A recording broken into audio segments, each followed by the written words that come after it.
Niemtra tanteraka moa zany ny avy amin'ny polisy pirenena izay misahana ny fitandrona ny filaminana ety amin'ny lalam-baovao francophonie noho ny hetsika sy fanosehana ataon'ireto mpanao fihetsiketsehana mandoro-pidiarana eo anoloany ny mpitandro filaminana ary manosika azy hemitra reto mpanao fihetsiketsehana ireto ny fitakiana ho an'ireto mponina moa dia ny hoe amerenana ilay dongona fampianana ny hafainganam-pandehan'ny fiara satria maro ny lozam-pifamoivoizana izay mitsanga teto amin'ny ity lalana ity ary mangataka ny amerenana ny fiampitana ireto mponina ireto dia niemitra zany aloha zany ny mpitandro filaminana aloha amin'izao fotoana izao satria dia tanora vao eritseriny no maty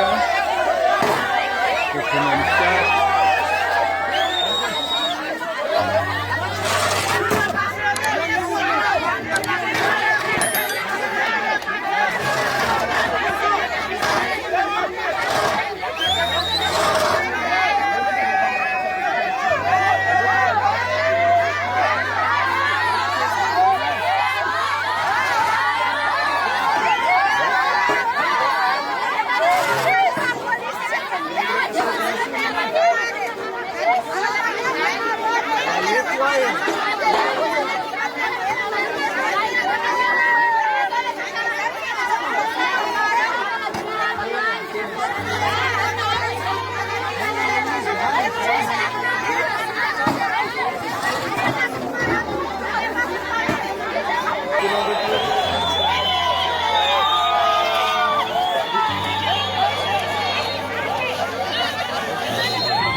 diavin'ny olona ny diarana mirehitra dia alefa mandeha makany amin'ny tanjon'ny filaminana dia miembotra ny tanjon'ny filaminana manoloana an'izany ary miezaka ihany ny ampisahatra an'izay saingy resy-tosika aloha izany ny mpitandron'ny filaminana amin'izao fotoana izao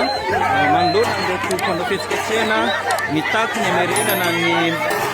dongona amin'ny fanantinana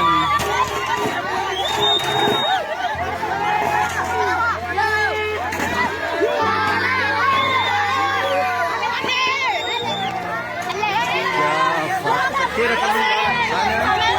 sy afaka nanakana intsony ny mpitandron'ny filaminana amin'izao fotoana izao.